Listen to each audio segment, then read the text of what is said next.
Olá, bem-vindos ao segundo episódio da segunda temporada do Ponte Puente. Temos eu e a Susana Nieto como convidadas a Maria Gomes e a Olga Cavaleiro. Eu vou apresentar a Olga, mas digo-vos desde já que o tema tem que ver com o passado, a importância do passado, manter o passado e a sua perspectiva para o futuro. Olga Cavaleiro nasceu em Tentugal, que é uma vila em Portugal muito conhecida pela sua doçaria. É licenciada em Sociologia pela Faculdade de Economia da Universidade de Coimbra. Tem uma pós-graduação em Direito da Comunicação. Tem mestrado em Alimentação, Fontes e Cultura, Sociedade da Faculdade de Letras de Coimbra. E fez um trabalho de grande relevo que se chama Portugal Gastronómico, a gastronomia portuguesa e as cozinhas regionais, que de resto lhe encantam. Desde o ano 2001 que está ligada à direção da pastelaria Afonso, que é uma empresa familiar. No ano 2007 esteve ligado a um processo que teve que ver com a qualificação do pastel de Tentugal, enquanto responsável da Associação dos Pasteleiros.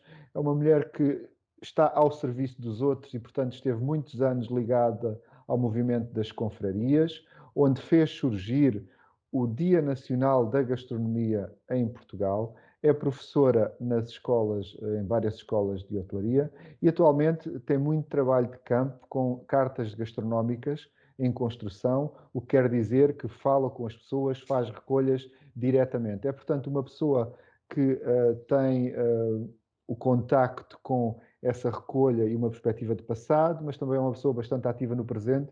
Portanto, é uma boa pessoa para as perguntas que nós temos para lhe fazer e, além de mais, uma amiga. Susana, olá. Hola, Estupendo, hola. Olga.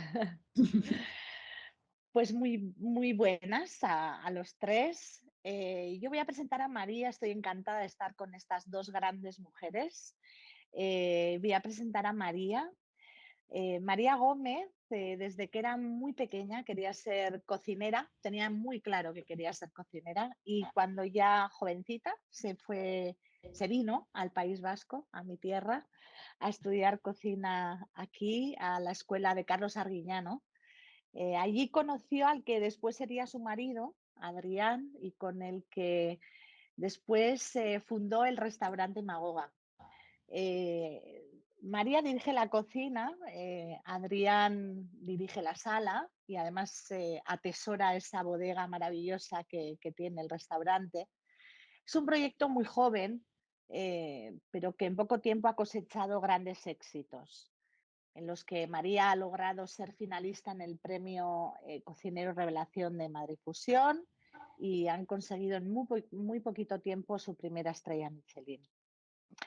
María trata de visibilizar los productos de su tierra y dar valor a la cultura gastronómica e historia de Cartagena a través de su cocina. Y a pesar de que es muy joven aún, es todo un talento y una joven emergente del panorama gastronómico español. Además, ella trata de volver a traer al presente esos productos ya olvidados del pasado cartaginés y estudiar y trabajar con esos productos que quizás ahora ya no están en uso y hacer un trabajo de investigación importante con ellos. Los últimos con la algarroba y con la caña común. Bueno, veréis que María tiene mucho, es una fuera de serie y tiene mucho que contarnos. Temperatura, precisão, energia. Todos os detalhes contam. Velocidade, durabilidade, resistência. Todos os detalhes contam. É com base em tudo isto que desenvolvemos cada produto e utensílio da nossa marca Macro Professional. Um último olhar, a primeira faísca, um brinde à boa disposição. Macro Professional. Todos os detalhes contam. Olga, esta ideia de passado é uma espécie de chão que pisamos, é uma construção de futuro, ou o passado está e venham esses tempos novos de tudo o que é de bom? Boa tarde a todos. É evidente que o passado é sempre um ponto importante na nossa construção. Nós trazemos o mundo connosco e sempre que vamos para um lugar, ou sempre que vimos de um lugar, nós trazemos o mundo connosco. E esse mundo é importante para nós depois construirmos o presente. Importante é nós não ficarmos presos nesse passado. Ou seja, temos que ter sempre a ideia de que tem que haver uma espécie de oxigenação no presente com tudo aquilo que nós vamos descobrindo. É como se o passado fosse o nosso berço, mas o nosso presente alimentasse e oxigenasse a nossa vida e nos permitisse valorizar ainda mais aquilo que temos, porque a cozinha é transformação todos os dias. E só porque algo teve uma importância grande, não quer dizer que nós tenhamos que ficar agarrados a essa maneira de estar. Há sempre camadas que vão sobrevivendo e há outras que vão sendo esquecidas. Por isso, o passado é importante, muito importante. Ser excessivamente saudosista não é a melhor coisa, até porque a cozinha faz-se de saudosismo QB. Ok. Maria, para ti o passado é também um ponto de partida? Bueno, yo creo que sin el pasado pues no hay presente, por lo menos en mi pensamiento y sobre todo en la cocina que hacemos. Al final creo que, bueno, pues con el tema de la globalización, ya no solo en la gastronomía, sino a todos los niveles, pues a veces en la misma península ibérica lo mismo estás comiendo en Galicia que estás comiendo en Madrid y parece el mismo sitio. Yo creo que a nivel cultural y enriquecedor, creo que hay que mantener pues ese pasado, ¿no? Para ver de dónde venimos y también valorar los productos autóctonos de nuestra tierra, por ejemplo. Olga, quando é que o passado é tradição? Porque passado é tudo o que eu disse até este momento. Passado. E depois pode ter 1000 anos, ou pode ter 2000, se formos consultar as fontes, ou alguém que nos disse, o que provamos. Mas quando é que é tradição?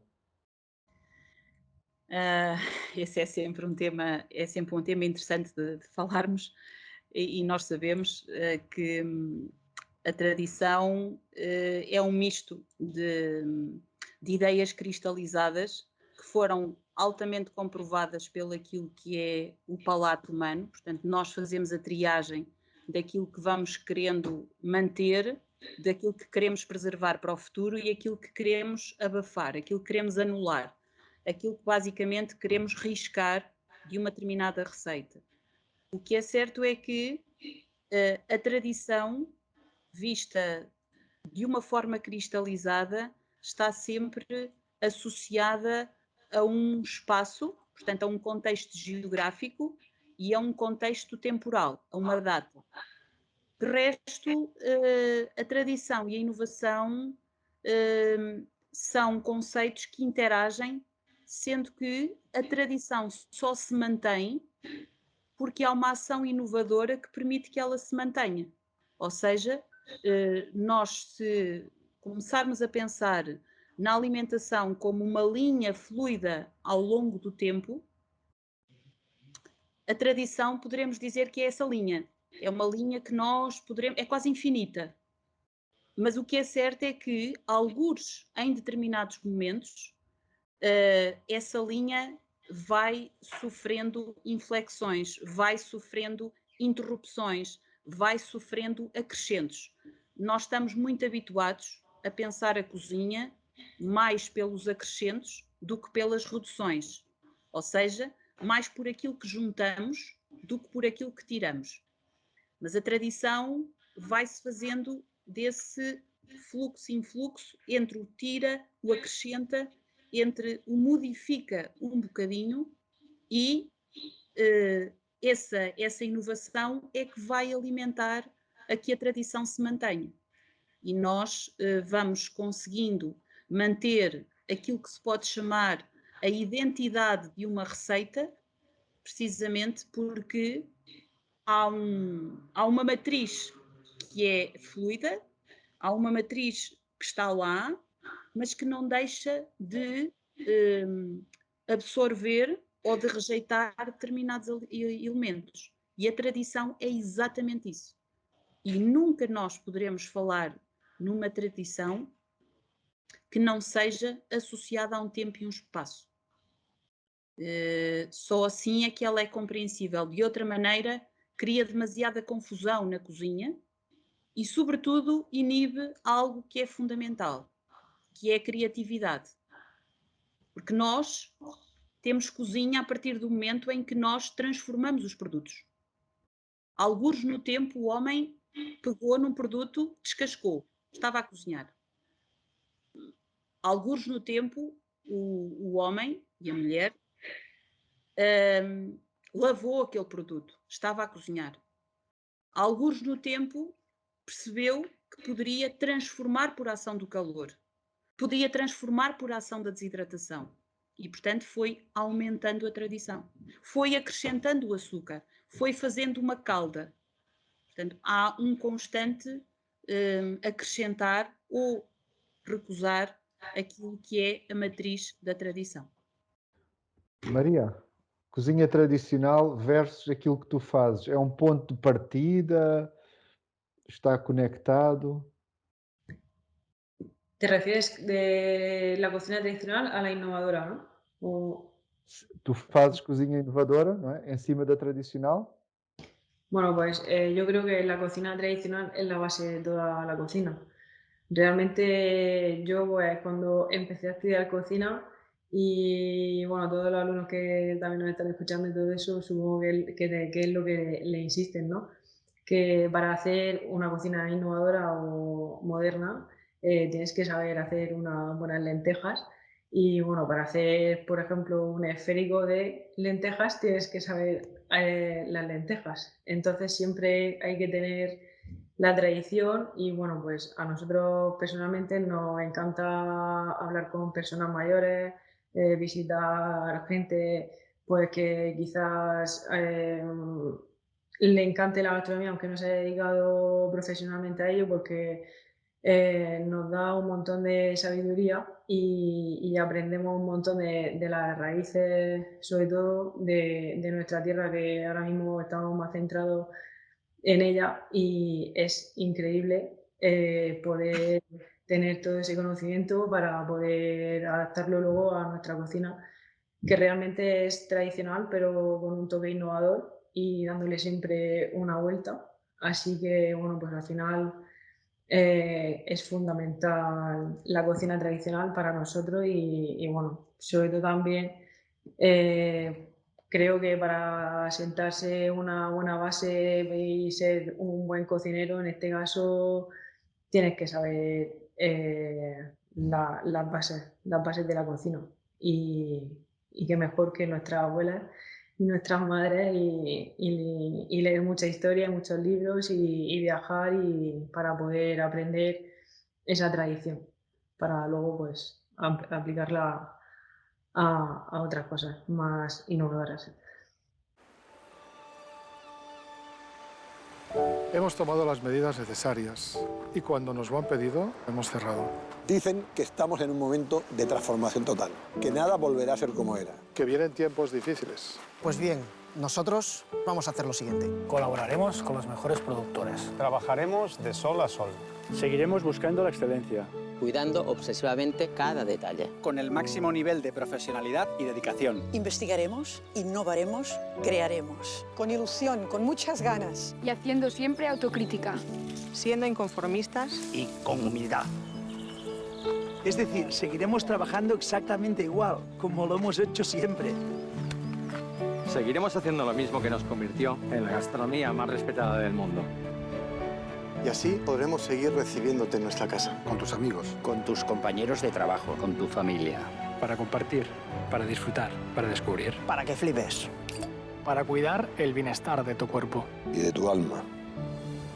Y no podríamos hacerlo de otra forma. Porque esto no es solo nuestro medio de vida. Es nuestra manera de vivir.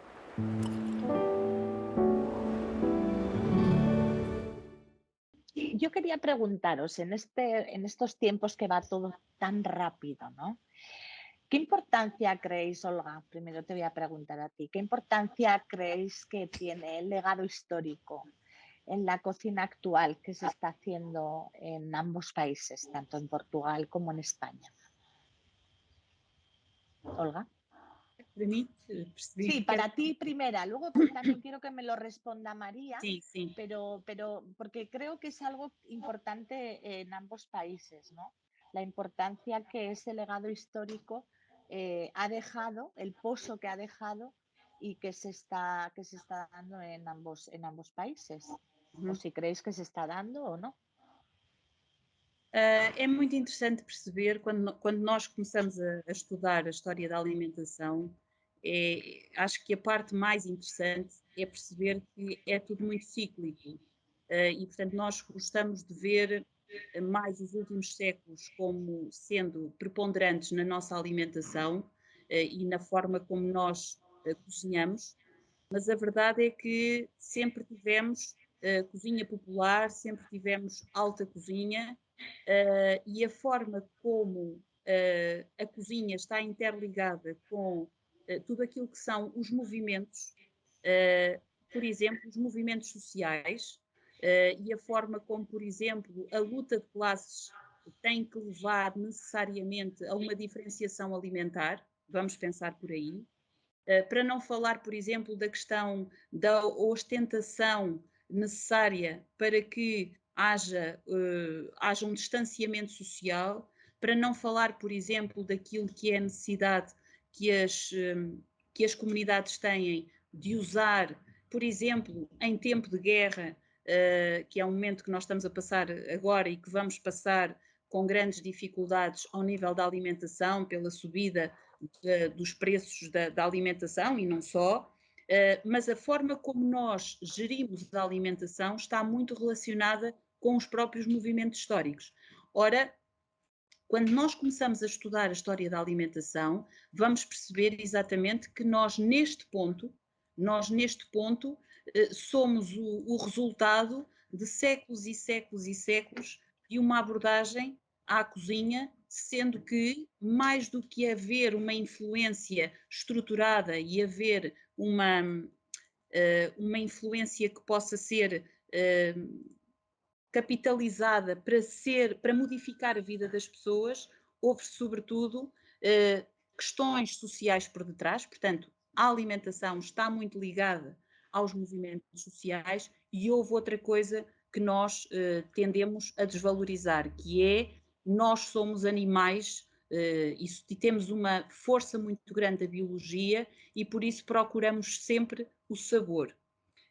Com isto quer dizer que a cozinha na Europa, falo na Europa, que é talvez o caso que eu conheça melhor, tende a ser vista nos últimos séculos como estando dependente de algumas forças centrífugas que vêm de alguns países, tende-se a ver também muito relacionada com todos os contextos ligados à alimentação no Mediterrâneo, mas a verdade é que eu vejo todo este movimento de uma forma muito cíclica, em que a geografia, ponto fundamental em tudo isto, e a biologia, que é talvez a nossa maior condicionante perante a alimentação, é que nós precisamos mesmo de comer e nós gostamos de comer aquilo que tem sabor.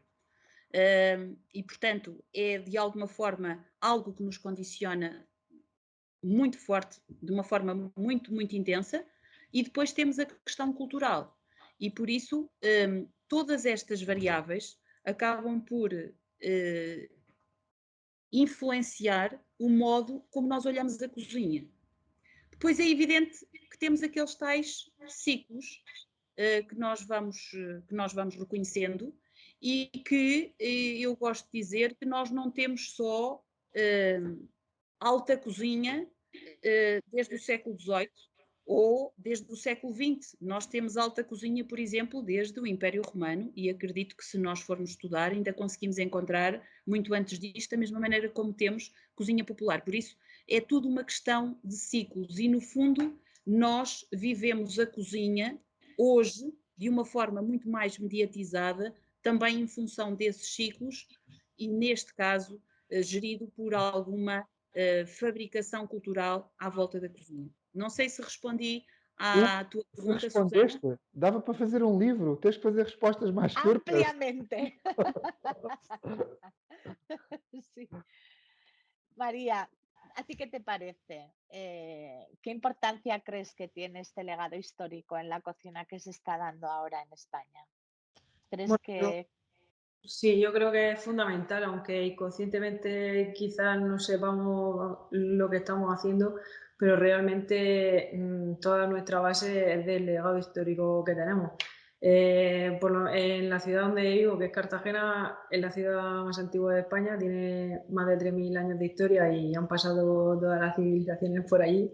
Y bueno, pues desde los romanos que nos han dejado los salazones, que es un súper aperitivo típico en Cartagena, que es tomar la hueva de Mujol en salazón con unas almendras fritas, eso es romano, hasta un escabeche que lo introdujeron los mozárabes, porque ellos tenían el día libre, sábados y domingos, y no podían cocinar esos días, entonces inventaron el escabeche y vieron que introduciendo un pescado en vinagre y algunas hierbas, pues aguantaba más, y gracias a ello pues tenemos el escabeche que todos conocemos. Entonces creo que es fundamental la historia y el legado que sí que lo seguimos usando y seguimos comiendo de ese legado, nunca mejor dicho. Aunque no seamos conscientes o la población de a pie que no se dedique tanto a la gastronomía sepa que un escabeche o un salazón o algo así, o incluso las especies que usamos, que no son tan tradicionales de nuestra zona, pero que quizás las trajeron los árabes, por ejemplo. Pues por ejemplo, en Cartagena el embutido siempre se le mete un poquito de anís, canela, es muy tradicional, pero canela no tenemos, porque lo trajeron, ¿no?, las civilizaciones pasadas. Entonces, creo que seguimos comiendo de la historia, aunque conscientemente no lo sepamos. Así que esa es mi opinión. Susana, eu tinha curiosidade de ouvir da Maria sobre a sua conexão à história, porque sei que foi investigar receitas do passado, especificamente com as canas, não é? Não sei se ela compreende isto em português. Tu compreendes? Sí, María, quiere saber sobre tu conexión con ¿por qué quieres investigar sobre el pasado? Esa investigación que has hecho, la última que has hecho con las cañas. Es que ¿Por me qué? encanta hablar con la gente mayor, o sea, prefiero hablar con gente de 80 años que con gente de 30. En mi afán de seguir aprendiendo, porque, no sé, me aportan un montón y bueno, pues para la cocina que hacemos también, y creo que la experiencia de esa gente que ha vivido, pues no la tiene la gente joven.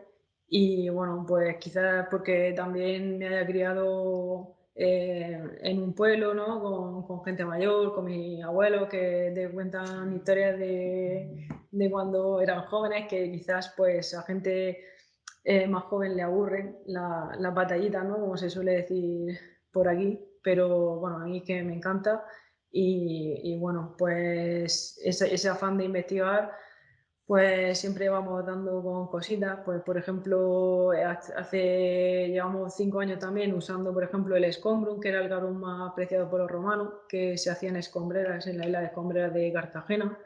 Las cañas, pues que en tiempos de posguerra, la posguerra que sufrimos aquí en España en los años 40, pues la gente pasaba muchísimo hambre y se tenía que buscar la vida. Y en este caso, pues las cañas, que es una planta que sale a borbotones, no hace falta regarla ni nada, sale sobre todo pues, por las orillas de los ríos y las acequias.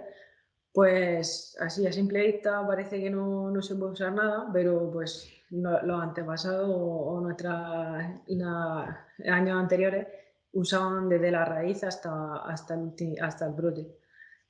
Se aprovechaba todo, pues con la raíz hacían una harina, con brotes los encurtían y se podían también, pues por ejemplo con tomates para que los tomates no se ablandaran y aguantaran todo el año, o los brotes más tiernos los salteaban y como si fueran espárragos trigueros, y bueno, pues al final es una cosa que está ahí, que nadie la usa y pasa desapercibida, pero el investigar esa historia y ver que se puede comer, pues nos encanta. Y bueno, pues también, pues por ejemplo, lo que he comentado, que hacían con la raíz del pan, que por cierto, en Portugal, cuando fui a la última visita, me enamoró el pan, porque en cualquier sitio era increíble. Y a todo el mundo que viene al restaurante se lo digo, es que el pan de Portugal, increíble. Así que voy a tener que ir a hacer un curso de pan allí. Sabes, Maria, também encanta a Olga, que eu sei que ela já me contou, falar com essas pessoas que são bibliotecas vivas. Olga, podes dizer de uma maneira resumida, que é para ver se ainda temos tempo para fazer mais algumas perguntas, das tuas experiências com as pessoas que viveram outras épocas e que têm tanta coisa para partilhar, e o que é que tens recolhido? Falar da minha experiência com as minhas velhinhas, com as senhoras com quem eu vou falando e com alguns homens também, porque os homens, em algumas situações, eram empurrados para a cozinha. É sobretudo uma expressão de ternura muito grande. Eu costumo fotografar muitas vezes as mãos delas, mais do que as caras, porque são as mãos que põem toda a magia, todo o carinho numa panela que muitas vezes apenas tinha feijões e couves. Mas com um bocadinho de unto, com um bocadinho da gordura do porco, aqueles feijões e aquelas couves ficavam muito boas. E depois postas por cima daquele pão maravilhoso que a Maria estava há pouco a falar, o pão português, que é muito diverso. Se nós estivermos no Minho, no Alto Minho, se estivermos no Baixo Minho, já é um bocadinho diferente. Se nós formos para o Alto, para o Nordeste transmontano, tem um sabor a centeio. Se nós viermos um bocadinho para as beiras, já encontramos outro tipo de pão. E esse pão tão saboroso, com aqueles feijões e com aquelas couves, matavam a fome e matavam várias fomes.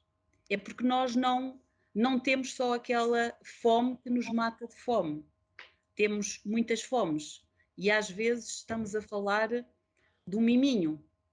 Estamos a falar de algo que nós queremos especificamente para nos adoçar. São sobretudo histórias de ternura e que me ajudam a compreender a verdadeira razão da cozinha. A cozinha é uma atividade eminentemente humana, feita por humanos para humanos.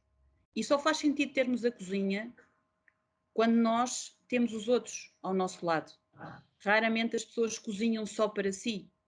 Raramente as pessoas comem sozinhas.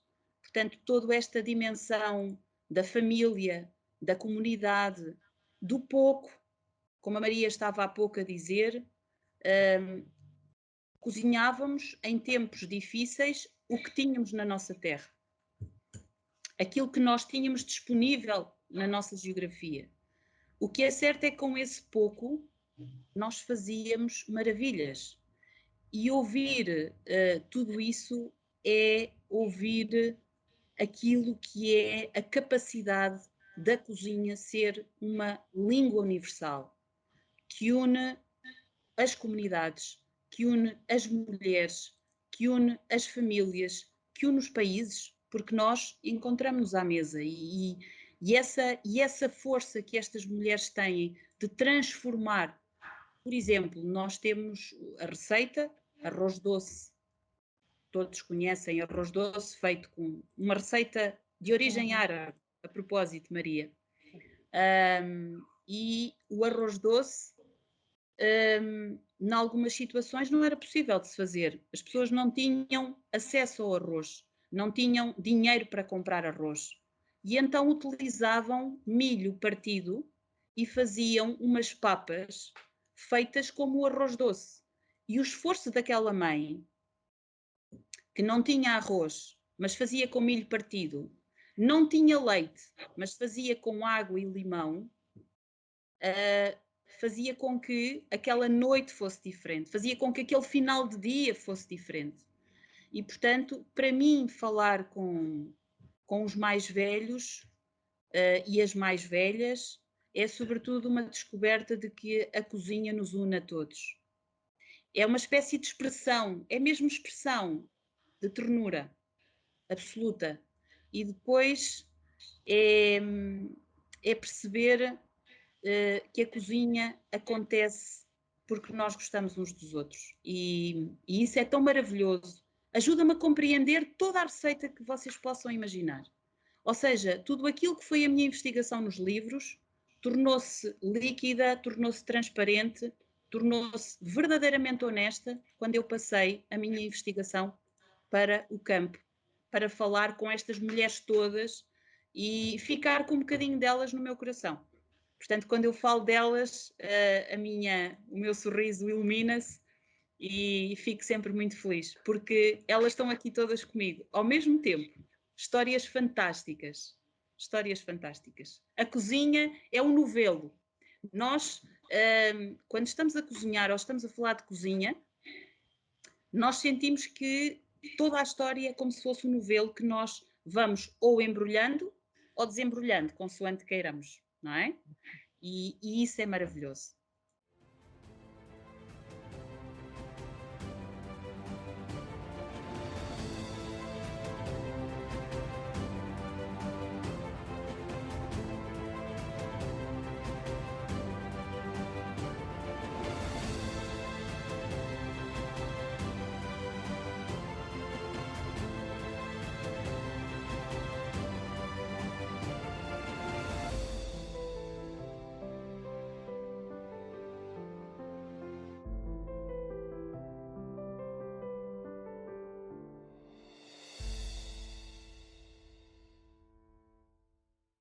Susana, ¿quieres hacer una última pregunta? Qué bonito, es que me quedaría escuchando toda la tarde. No, te dejo a ti que lances la última pregunta. Ok. Nós estamos a gravar este episódio num dia, ele não vai para o ar hoje, portanto, estamos a gravar num dia que é o Dia da Mulher. As mulheres que lutaram para que outras mulheres tivessem direito, hoje em dia as lutas parecem ser outras, porque continuamos a precisar de uma sociedade mais inclusiva para as mulheres e inclusivamente na gastronomia. Continuamos a ver que há uma preponderância muito grande dos homens, há uma espécie de um sistema de reconhecimento em que mete o homem e a mulher não necessariamente em igual papel. É a força da história do homem conquistador, o homem guerreiro que ocupa tudo, é o reflexo dessa própria luta em que as mulheres não votavam e começaram a votar. O que é isto? Não sei. Começo por ti, Maria. Que sistema é este em que as mulheres parece que têm que lutar para ter um papel? ¿Lo puedes traducir un poco? Susana.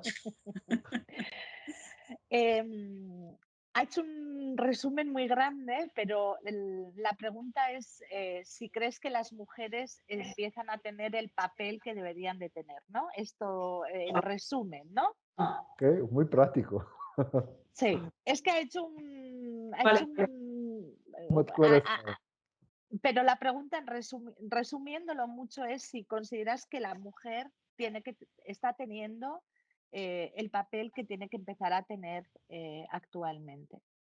Sí, yo creo que sí. Al final, bueno, pues yo soy muy partidaria de no diferenciar ni hombres ni mujeres, sino personas. Y bueno, pues al final sí que es verdad que años atrás las mujeres se quedaban en casa, ¿no? A cuidar de los hijos, de la familia, trabajando, pero no un trabajo remunerado.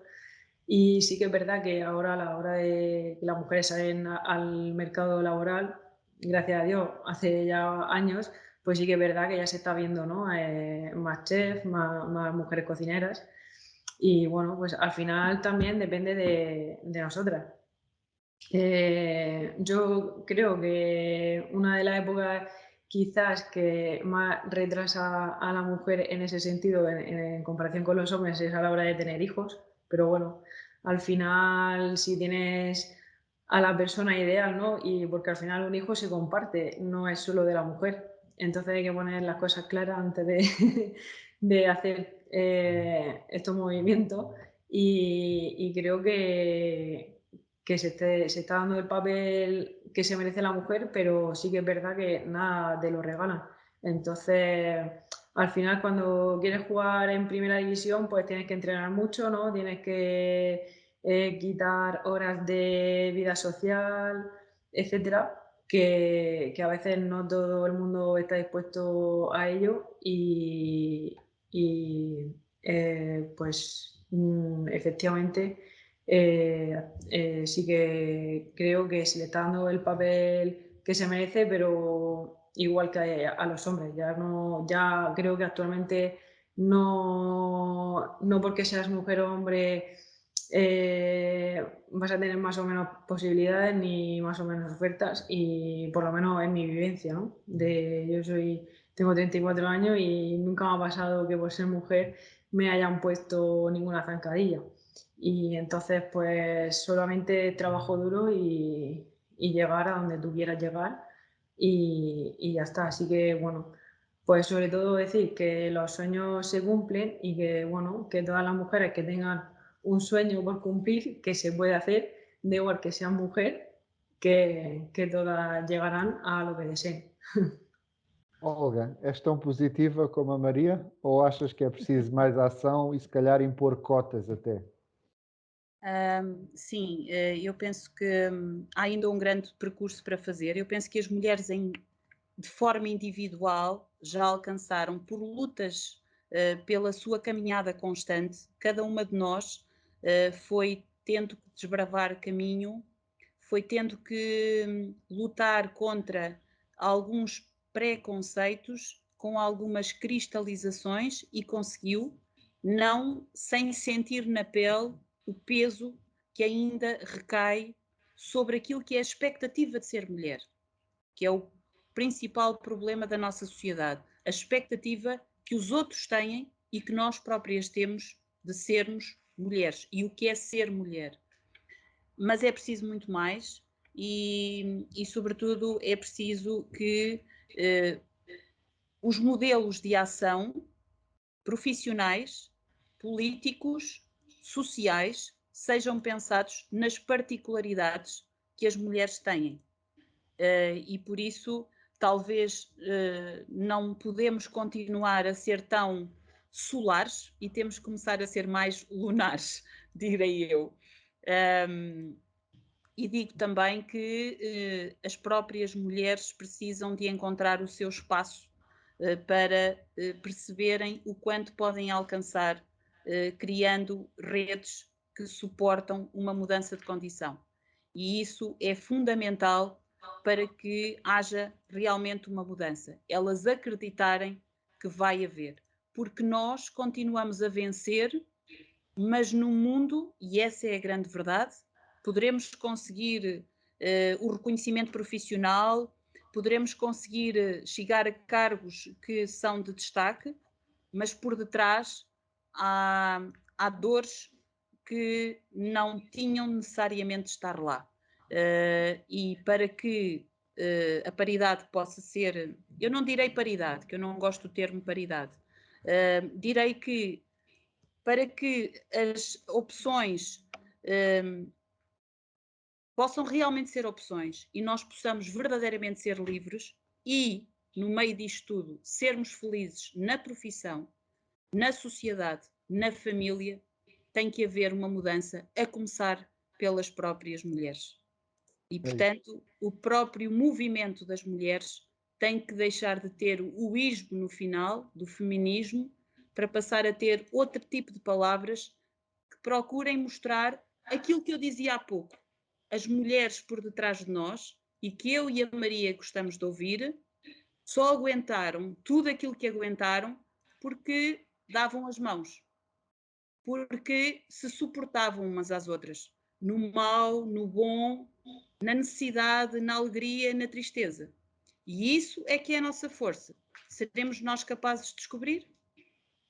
Não sei. Bom, Susana, ficamos aqui com esta reflexão bastante atual. Eu acrescentaria que se os homens puderem ter um papel melhor, já agora, não é? E, portanto, terminamos. O que dizes, Susana? Estupendo. Yo solamente puedo agradecer con estas dos últimas reflexiones que me han encantado, como no, como mujer, como madre, como trabajadora. Os lo agradezco muchísimo, me ha encantado la charla con vosotras, me quedaría toda la tarde, pero tendremos ocasión seguramente en otro nuevo congreso dos cocineiros, que espero volvamos, Paulo. Sí. Y nada, solo agradeceros, muchísimas gracias, Paulo, te veo en un nuevo episodio. Sí. Y muchas gracias, chicas. Obrigado a todos. Beijinho. Obrigado. Tchau, tchau. Foi um gosto. Igualmente. Chao. Até breve. Tchau. Tchau, tchau.